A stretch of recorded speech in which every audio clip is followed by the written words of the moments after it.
Lime. Duh. Best male wrestlers of 2020. Wow. I didn't see this list coming. You didn't see it coming? No. Wow. And it's not even my last list. All right. Honorable mentions for the year. Mm-hmm. Okay. I have Robert Stone. There's an honorable mention for dangling off the cage. You know what I mean? Remember when he dangled off the cage? Got run over by a tank. Dude, Robert Stone was mad funny this year.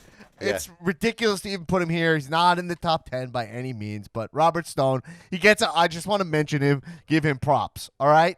I'm giving props to Brody Lee, who I already mentioned. I'm giving honorable mention to him for his feud with Cody and the TNT feud. And just for that moment of that squash happening, which none of us saw coming Right. on AEW Dynamite. We already talked a bunch about Brody, obviously. Okay. Another honorable mention I'm giving to Brock Lesnar's Royal Rumble performance this year. Wasn't around a lot this year, but led to a great Royal Rumble. So I'm just giving him an honorable mention for just making the Rumble, that first half of that Rumble, really fun. The first act of the Royal Rumble, if you will. That's right. Good call.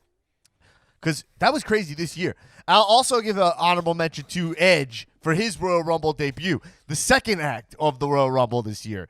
It was a Rumble told in 2 acts. One of my favorite Royal Rumbles. Wow. Yeah. I'm just thinking about this list right now, and I can't wait to see where you go. Right.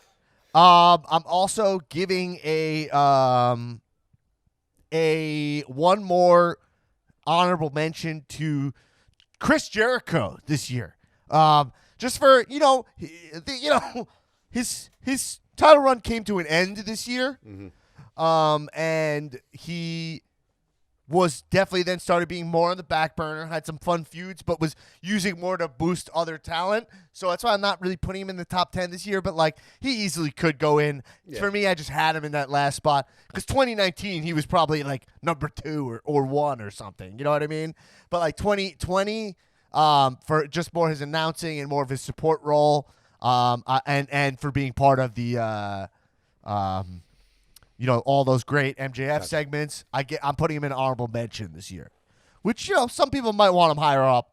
I personally wouldn't mind if he would tighten up. But okay, all right. So let's get into the top 10 list. Okay, for the male superstars, male wrestlers of the year. Okay, number 10. I'm putting Keith Lee at number 10. Big eater. Had a huge, undeniable year, including his Royal Rumble performance, which was really good, and Brock's moment of being he's a big boy, if you guys remember. Yeah. He also held both the NXT North American and Heavyweight Champion, then debuted on Raw, and is already now has a title shot. He pinned Randy Orton. Just had a tremendous year. Undeniable about Keith Lee. I mean, I guess he had that bad PR of being sent back to the Performance Center, but doesn't seem to be stopping his momentum, Yeah, he's got a title match on Monday. Right. So I think he's still in the running. I don't think I need to explain Keith Lee, right? Great year for Keith Lee in the 10 spot. I would even say giving him credit that successfully worked through his transition to Raw when they changed his music, changed his gear, and now he's all right, he survived that, which could have killed him, honestly.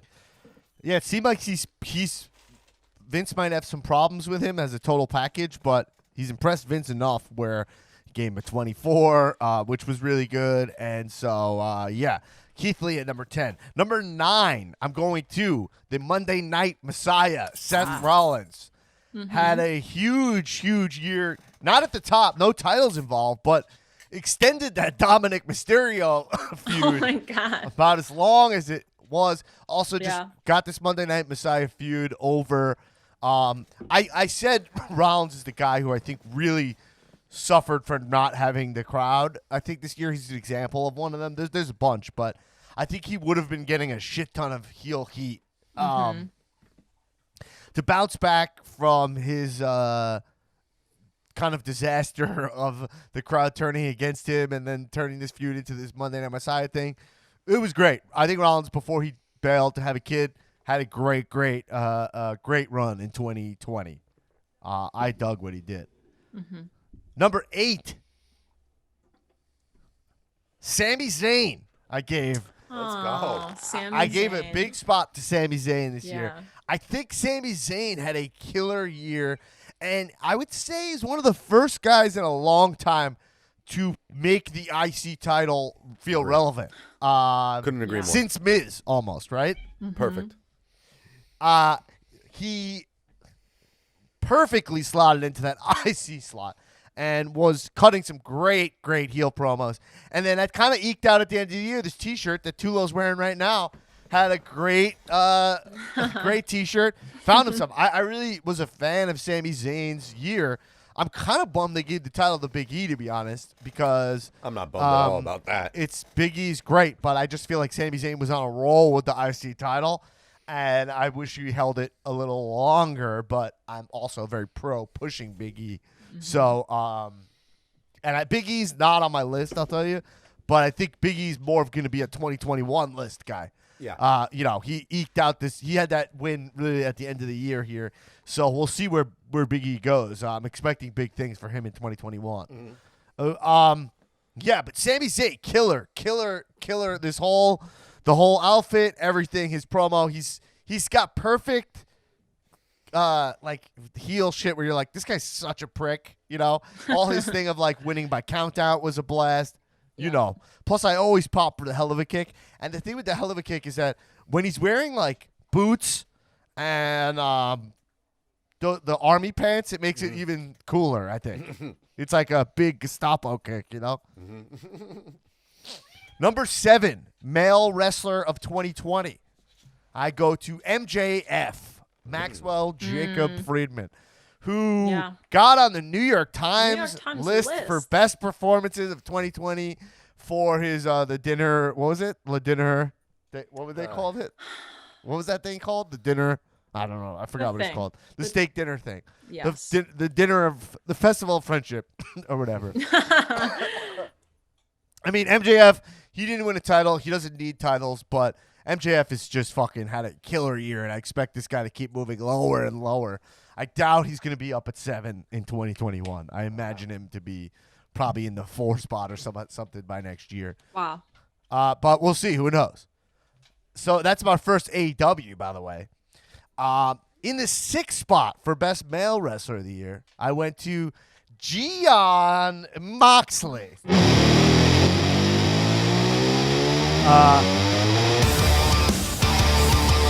I thought he had a great run as the AEW champion. I think I would say it's one thing that I saw as me. You guys know I'm in a lot of swampy Facebook groups and whatnot.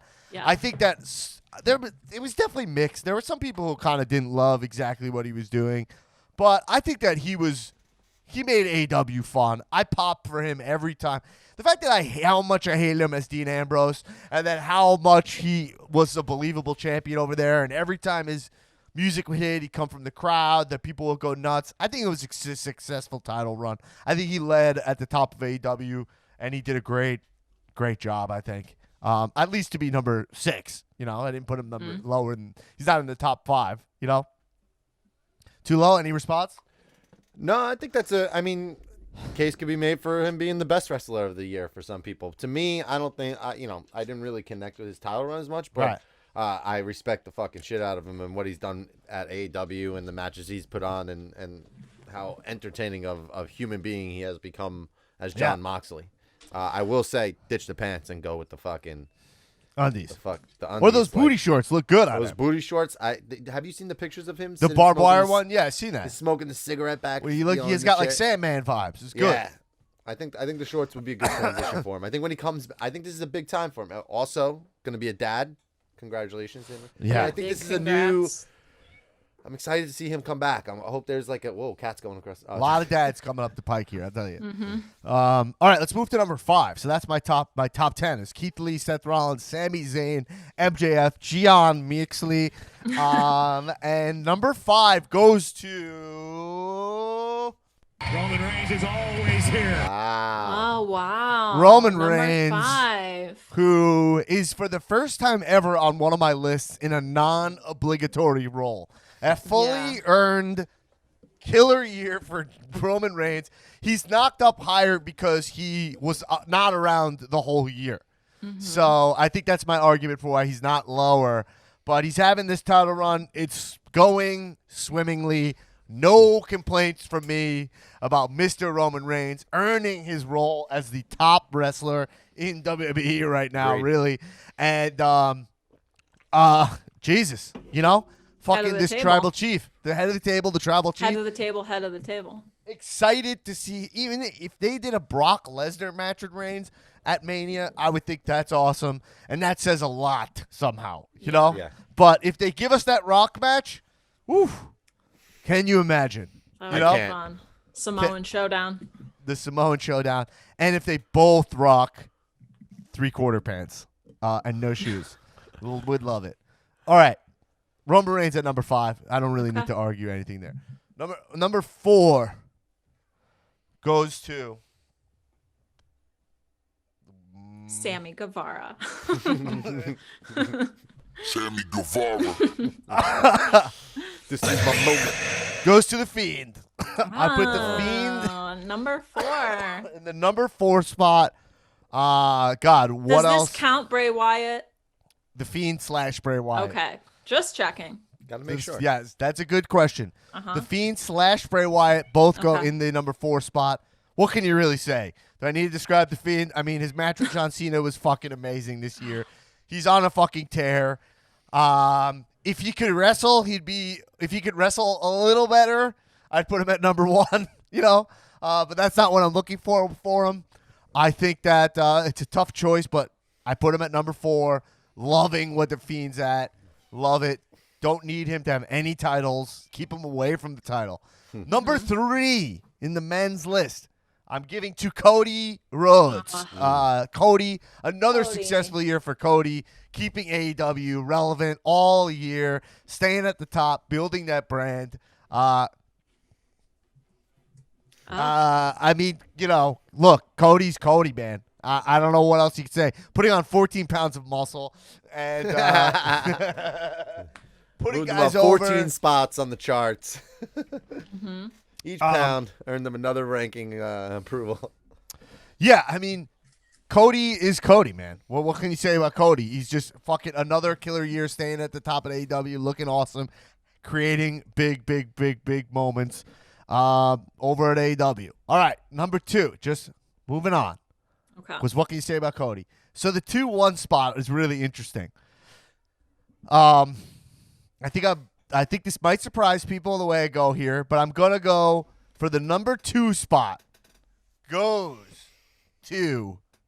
I hear voices in my head. They I put counsel Randy. me. They understand. They judge me.